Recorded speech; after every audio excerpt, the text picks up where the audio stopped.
Alrighty, what is going on, everybody? Welcome back to another CYPRX educational video breakdown. In today's video, we're going to give you guys a real detailed look at how here at CYPRX we are able to capitalize on calling out market bottoms accurately, displaying to our community on a fundamental basis, daily, weekly, and monthly, really understanding how inflows of capital come into and out of the cryptocurrency market and how to be able to track this information and how we are tracking this information well ahead of the manual retail crowd who was now overly stimulated and hyped up about this most recent market pump and surge that we've seen in the digital asset space, where as of time of recording, the total cryptocurrency market cap has seen an inflow over the last 24 hours of about $58 billion, which is significant, trading at highs that we haven't seen since back in July when we had the fear, uncertainty, and doubt pumped into the market due to the Bank of Japan rate hike that caused an unwinding of the yen carry trade. We had the bad NFP reports that printed recessionary fears, and we also had some geopolitical tensions and escalations back at the end of July, beginning of August, that all weighed on risk sentiment. However, those conditions have changed.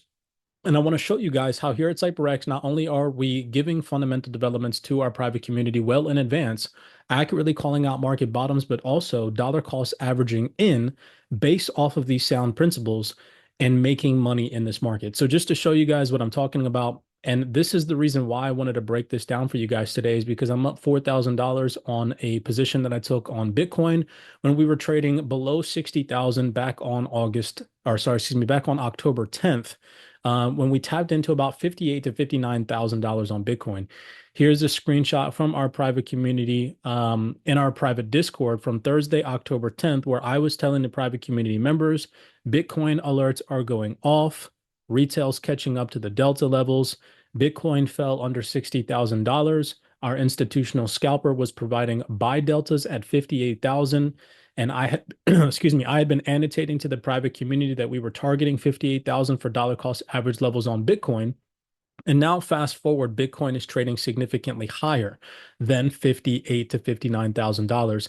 Here is my average buy-in at about 59,000. I plugged in about $19,000 of capital, and I'm up on that position at about $4,000. I've now taken profit on that position, and I've secured this position and rolled that $4,000 into some stable coins that are currently earning yield, which again, our private community members know all about that via our DeFi Wealth 28 Club. Okay. But just to show you guys real fast, for those of you all listening on the Zoom call, I shared a video breakdown. So this is a video from over a month ago, September 24th. This is where we're going to get into the nitty-gritty of why we've seen a massive inflow in risk assets over the past consecutive month. Okay. And it has been primarily due to the depreciation of the yen, the further borrowing of the yen to buy riskier assets like stocks and crypto, and support of the yen carry trade. Okay. Whereas vice versa, back at the end of July, beginning of August, we were seeing an unwinding of the yen carry trade. Well, more recently, over the past month, we've seen further support of the yen carry trade due to the lower. I'll just get into that in just a second. We'll cover all that via our fundamental breakdown, but just take a second here for you listeners on YouTube and listen to this recording of us talk about this in our private fundamental Zoom call from over a month ago. Remember, no other community on the internet is providing this logical and sound technical analysis with no indicators on our charts. You don't see any RSI, divergence, freaking Fibonacci sequences, all this bull crap, magic indicators that people give you hope are going to improve your skill set in this market on our charts. You see none of that. It's just logical, sound, technical analysis and fundamental principles that we apply here based off of understanding institutional order flow in these markets. What creates and drives liquidity into these markets and what sucks it out. And when you understand those factors, you can call out market bottoms. You can implement capital into the right areas of interest in these markets to profit time and time again. And I've shown my private community that, and I will continue to show you guys this publicly as long as I prevail in these markets. All right. So just listen to this breakdown real fast. To see some bullish impetus or any type of more demand for the total cryptocurrency market cap is if we did see later this week and heading into October, lower or steady inflation on the Japanese front. That would most likely lead to a scenario where, remember I mentioned to you guys these daily highs coming into play. We see a failure to break above these daily highs. and we continue this overall pullback or profit taking on the yen, we break a September low and we start to head back down towards the August lows.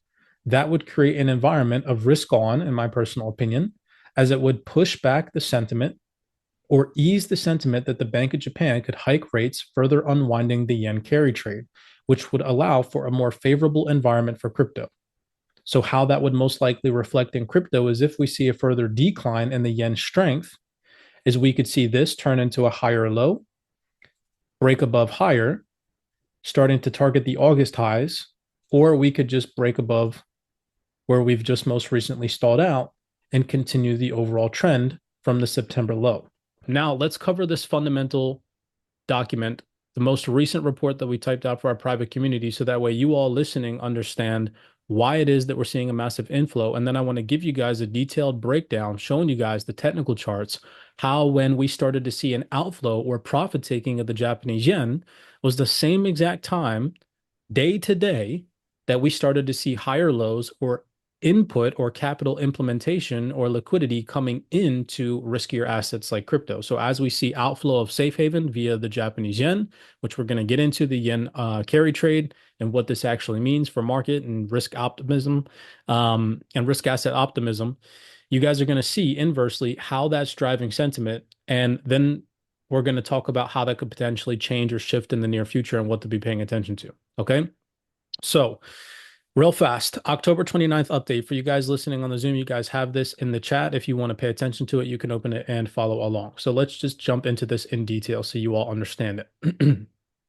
Over the past 48 hours, the cryptocurrency market has surged, with the total cryptocurrency market cap reaching levels unseen since July 2024. Now, you will see mainstream fundamental articles telling you guys that the reason why crypto is up right now is because of some fundamental, because of massive institutional inflow via Bitcoin ETFs, and those are all relevant. But why is that happening? Why are institutions more prone to take on risk and buy Bitcoin in these ETFs and so on and so forth? There is a reason behind that, and this is that reason. All right.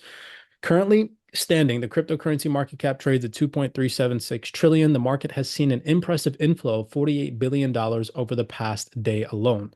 This recent rally is largely driven by the weakness in the Japanese yen, which has been fueled and an increase in borrowing and boost in global risk appetite. So some of the political shifts that just most recently took place in Japan and the impact that it has on the yen, let's talk about it.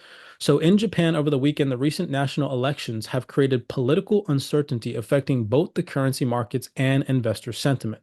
For the first time in 15 years, the ruling Liberal Democratic Party, which has held power almost continuously since 1955, lost its preliminary majority. The LDP and its coalition partner, I'm not going to butcher this individual's name, it starts with a K, won only 215 out of 465 lower house seats, falling short of 233 needed for a majority. Meanwhile, the primary opposition, the Constitutional Democratic Party of Japan, saw a notable gain, securing 148 seats compared to its previous 98. So right now we're seeing a massive shift in power in Japan. So this shift in power has raised questions about Japan's economic stability, particularly as the opposition party has expressed reluctancy towards raising interest rates. Japan's long-standing ultra-low interest rate environment has kept borrowing costs low, which encourages traders to borrow the Japanese yen and invest in higher-yielding assets, as a practice known as the yen carry trade, which we've talked about in multiple video breakdowns and which we talk about a lot here in the private CYPRX community. So I'm trying to get you guys to understand why there's been a significant inflow of capital into riskier assets. It's not just for no reason. It's not because Ripple partnered with whatever the heck company it just partnered with. It has nothing to do with any of that. Those positive fundamentals are not even priced into the market yet. Okay. Right now, we have to understand why investors with much more money than you and I are more prone right now to take on risk, because in the near future, this could all possibly shift depending on the market environment. All right. You can see this report from Bloomberg. I'm not making this up. This is from the 28th of October, 2024. It's a report that talks about the yen carry trade looking appealing yet again. Okay. So the yen carry trade and its impact on risk appetite. Let's break this down so that way you understand it. The yen carry trade involves borrowing the yen at a low interest rate and using the funds to invest in assets with higher returns, such as foreign equities, bonds, or even cryptocurrencies. The trade becomes particularly attractive when the yen is weak and interest rates are expected to remain low or decrease further. The political shifts following Japan's election are stoking concerns that any tightening measures, i.e., rate hikes, may be postponed, which we've talked about also in the private community, being pushed back to like December or as we roll into 2025, which right now is keeping Japan's interest rate low for a prolonged period of time. Additionally, with the Bank of Japan expected to announce its latest interest rate decision this Thursday, market expectations lean towards the central bank maintaining its borrowing rate at 0.25%. Bank of Japan Governor, well, I'm not going to butcher this gentleman's name, YT, and other opposition party leaders have already voiced opposition to further rate hikes, signaling to investors that Japan's interest rates will likely stay at historical low levels, making the carry trade more viable. So this environment does what to risk appetite? It boosts risk appetite globally because investors are more inclined to take on debt to buy assets perceived as riskier, like cryptocurrencies or stocks, which offer potentially higher returns compared to traditional assets. The increase in availability of capital through the yen carry trade is consequently flowing into various markets, including crypto, as investors seek to capitalize on rising prices. So overall, the current landscape with Japan's uncertain economic outlook and ultra-low rates is fostering conditions that encourage risk-taking. Weakness in the yen and the likelihood of stable low borrowing costs are creating an environment where borrowing capital is inexpensive. It is not expensive to borrow capital via the Japanese yen right now. Okay, amplifying demand for risk assets. This influx of capital has been a primary driver behind the recent rally in crypto markets as investors capitalize on the favorable conditions generated by the yen carry trade. Remember, if we take a look at the charts, because the charts never lie, what created a massive outflow back at the end of July, on the 31st to be particular, it was when the Bank of Japan hiked rates. This unwound, the opposite, right? It unwound the yen carry trade, where investors started selling their riskier assets to buy up the Japanese yen. Instead of selling the Japanese yen to buy riskier assets, they started selling risky assets to buy up the yen as the interest rate differential started to change, right? That sentiment shifted hands. And we can see looking at the charts. I'm not making this stuff up. Again, the charts don't lie. On the same exact day, look at this. This is August 5th, 2024, that profit taking started to unfold on the yen. And we started to see an outflow of safer haven assets like the Japanese yen was the same exact time that the total cryptocurrency market bottomed out at $1.7 trillion. You can see that the total cryptocurrency market cap had a significant increase, pulled back, created a higher low, coming around the first week or second week, give or take, of September, from roughly around a Saturday, give or take, on September 7th, all the way through about the 11th of September, which was the same exact date that more profit taking, if you look over here on the right-hand side, that we saw more outflows of the Japanese yen, i.e. profit taking, leading to more borrowing of the Japanese yen to buy riskier assets. And you can see all that capital flooding into crypto. So at the same exact time, yet again, in the beginning of September, the cryptocurrency market made a higher low, the Japanese yen made a lower high.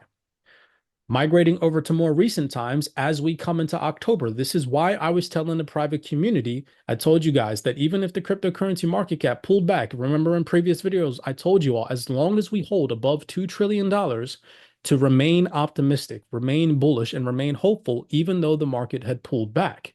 I don't know if you guys remember that if you're on the call, but if you have been paying attention to previous Zoom calls, I specifically mentioned that. Well, why was this? It was because if we look over here and remember the analysis in the video breakdown I played for you all, back on September 24th, over a month ago, I mentioned that continued pressure on the yen would continue to drive risk on asset optimism. Well, here you can see this previous support turned resistance on October 10th, 2024.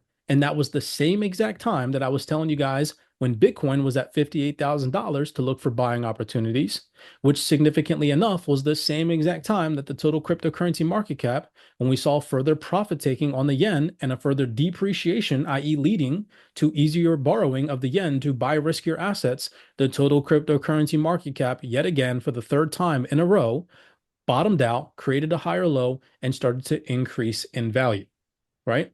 So this stuff is very easy to be paying attention to. It is not hard to call out these market bottoms or understand inflow and outflow of risk assets. You just have to understand the macro environment and what are key drivers of these order flows in the market. So moving forward, real fast, now that we've broken this down, and hopefully you all have an understanding of why we've seen. Now, again, this is just one contributing factor to the risk on sentiment. We've also seen further support of further rate cuts from the Federal Reserve, albeit at a lesser pace than previously anticipated, but the market is still holding on to a 25 rate cut narrative via the Federal Reserve. We've also seen de-escalations and tensions in the Middle East over the past consecutive couple of days. After Israel's attack on Iran, the market is right now expecting further de-escalations, which also supports a risk on market environment. So I'm not sitting here saying that this is the only reason why risk assets are bullish, but this is one of the primary drivers of liquidity into risk assets, as you guys can see via the charts. Okay. So moving forward real fast, what can we be expecting moving forward? Now, remember, I told you guys that as of right now, the market is not expecting further rate hikes from the Bank of Japan until later this year as we roll into December, because they're not expecting hikes at the next meeting, which is in 48 hours over the next 2 days, or heading into 2025. So risk factors that could weigh on sentiment as we head into 2025 and create a significant market pullback or another buying opportunity would be, excuse me, if we see the Bank of Japan hike rates, which we know that they did back in July. So if we go to July 31st on the charts, that was right here. Okay. They hiked rates, and that significantly increased the strength of the Japanese yen and unwound the yen carry trade. So moving forward, again, this is doing a forward-looking projection, playing chess with these markets. We know now, after what I've just shown you guys, that if the Japanese yen increases in strength due to rate hikes, due to a change in interest rate differentials across major global central banks, a shift in liquidity will happen. All the money that was used to or borrowed against the Japanese yen to buy riskier assets will most likely be sold for profit, right? Risk assets, people with more money than you and I that are in profit because they borrowed the yen and bought risk assets at a low will most likely sell their risk assets at a premium if the Bank of Japan hikes rates and shift that capital back into the yen, knowing that over time and having higher interest rates, the yen will appreciate in value. So again, I'm not looking for any doom and gloom scenario, but we know to shift our capital if in the near future we see any mention or expectation of Bank of Japan rate hikes, or we actually see the Bank of Japan hike rates, which we know will lead to stronger yen and profit taking on risk assets because the yen was borrowed to buy risk assets. It's very simplistic. So that's something to be paying attention to. I'm going to break that down further for my private community as time progresses, but I just wanted to show you guys yet again here at CYPRX, giving out accurate fundamental and technical analysis across the board. No magic indicators on our charts, doing this not only on a daily, weekly, and monthly basis, but doing it in such a way that's accurate and consistent. All right. So we will continue to do that for our private community. If you enjoyed this quick breakdown, hopefully you guys now understand or have a somewhat of an understanding of why we've seen a massive inflow of capital into risk assets over the past consecutive couple of weeks.